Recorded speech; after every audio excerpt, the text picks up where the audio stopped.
औज़ुबिल्लाहिमिनश्शैतानिर्रजीम बिस्मिल्लाहिर्रहमानिर्रहीम। अस्सलाम वालेकुम डियर स्टूडेंट्स। किड्स कॉलेज के प्लेटफॉर्म से आपके लिए ये वीडियो लेक्चर रिकॉर्ड हो रहा है।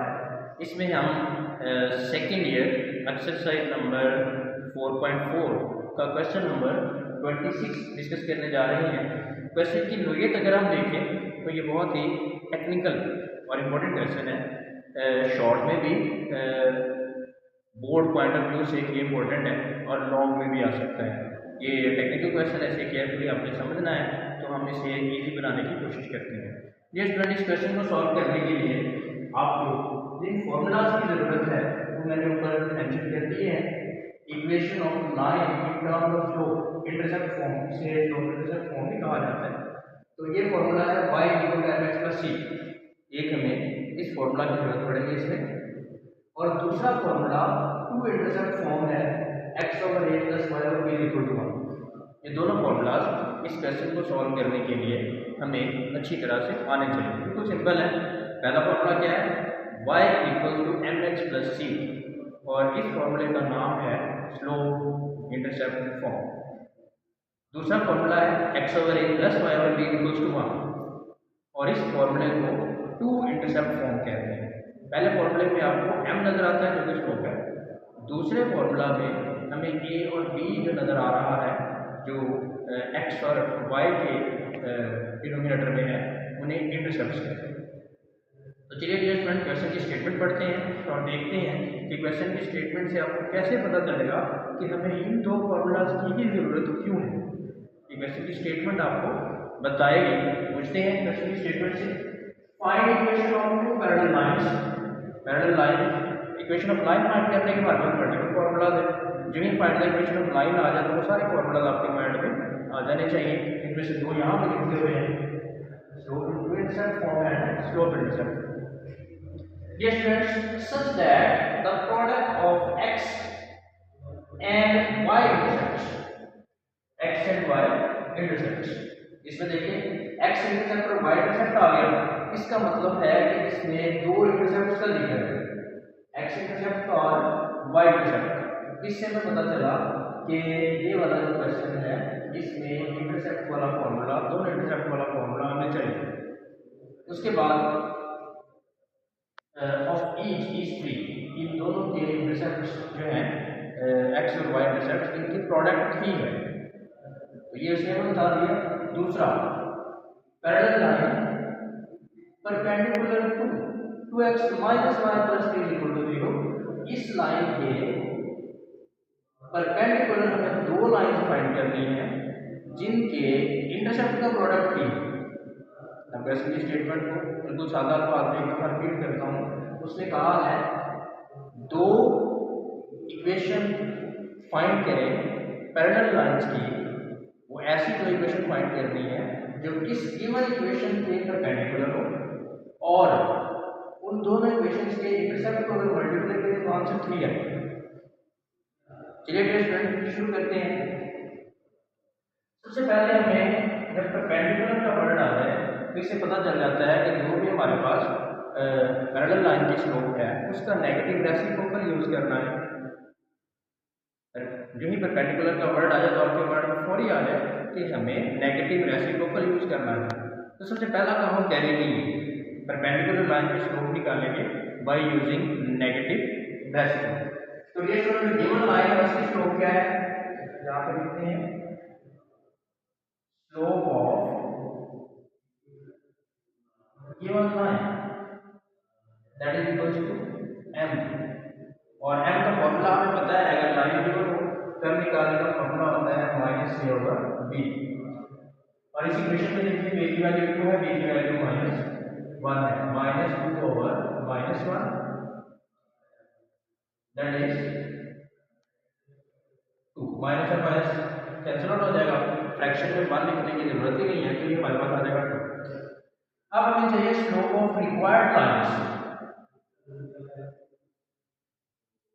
स्लोप ऑफ रिक्वायर्ड लाइंस, और रिक्वायर्ड लाइन क्या है?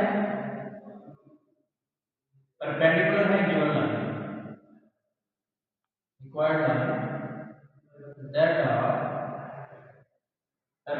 Perpendicular to given line. और परपेंडिकुलर की स्लोप निकालने का फॉर्मूला इसे हम एम ई क्या देते हैं, और ये क्या होता है नेगेटिव रेसिप्रोकल -1/2। ये हमारे पास आ गया स्लोप ऑफ रिक्वायर्ड। अब ये स्टूडेंट्स हमारे पास स्लोप इंटरसेप्ट फॉर्म ये है, यहाँ से हम स्टार्ट लेंगे। स्लोप इंटरसेप्ट फॉर्म में अगर आप देखें तो फॉर्मूला कुछ इस तरह से है y = mx + c। और m की वैल्यू हमें पता चल चुकी है। m की वैल्यू हमारे पास क्या है, वर्ड है क्या है हमारे पास है -1/2। तो यहाँ पे हम की वैल्यू पुट कर देंगे y = -1/2 x + c। हम आंसर के बिल्कुल करीब पहुंच चुके हैं। प्रॉब्लम क्या है, इस c की वैल्यू हमें चाहिए।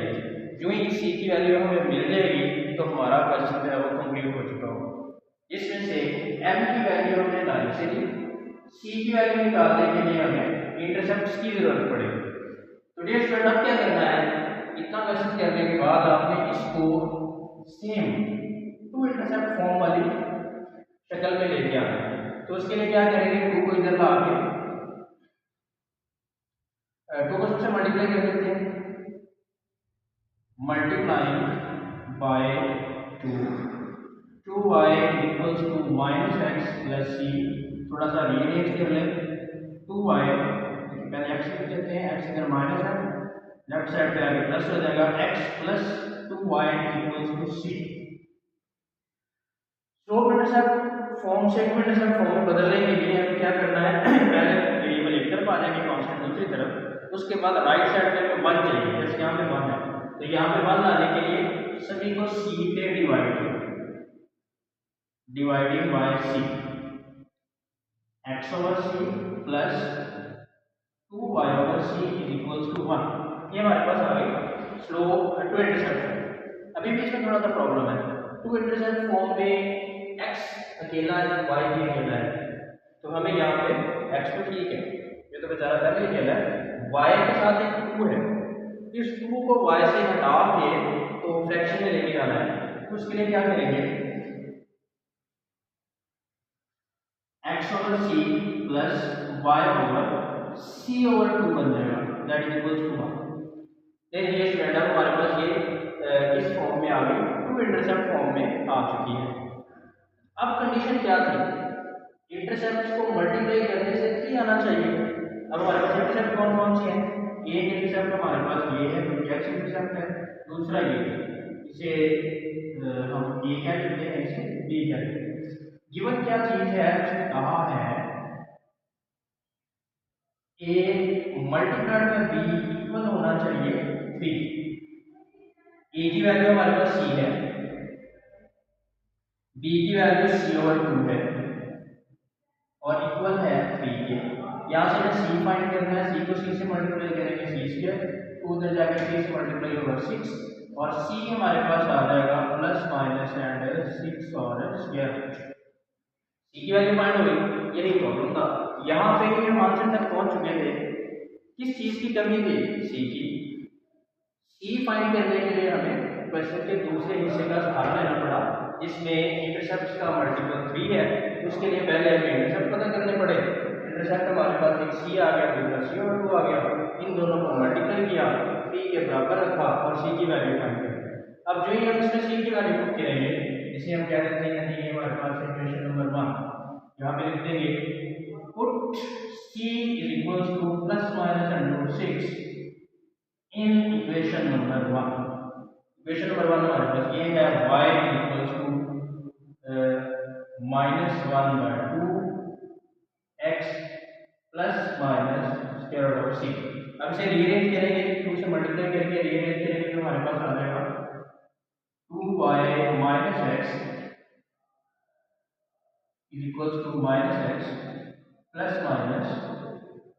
±√6 और इसके साथ ही 2 मल्टीप्लाई करेंगे। थोड़ा सा रीअरेंज कर देते हैं, x का प्लस हो जाएगा +2y और -2√6 = 3। अब ये स्टूडेंट अगर आप गौर करें तो हमारे पास ये क्या उसने कहा था, find equation of 2 parallel lines. ये 2 पैरेलल लाइंस की इक्वेशन बन चुकी है। प्लस यूज करेंगे ये इक्वेशन, और अगर यहाँ पे माइनस यूज करेंगे तो दूसरी इक्वेशन। और पैरेलल का मैंने आपको शॉर्ट ट्रिक बताया था, अगर x और y के कोएफिशिएंट बराबर हों, वो सारी लाइन जिनमें x और y के कोएफिशिएंट बराबर हों वो सारी पैरेलल लाइन।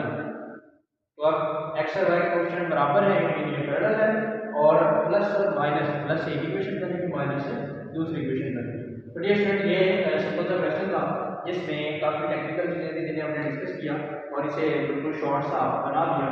अगर आप इसमें दोनों फॉर्मूलाज को अच्छी तरह से याद रखें और कंडीशन जो परपेंडिकुलर वाली है उसे अंडरस्टैंड कर लें, और उसके बाद एक फॉर्म से स्टार्ट करके दूसरी फॉर्म में ला के सेकंड कंडीशन में प्रोडक्ट ऑफ थ्री को यूज करते हुए आप simply equation of two parallel line find कर सकते हैं। तो इसके साथ ही हम ये ट्यूटोरियल खत्म करते हैं। इसकी आपने प्रैक्टिस करनी है, अगर कहीं भी क्वेश्चन फेल हो तो आप बिला झिझक क्वेश्चन पूछ सकते हैं। अल्लाह हाफ़िज़।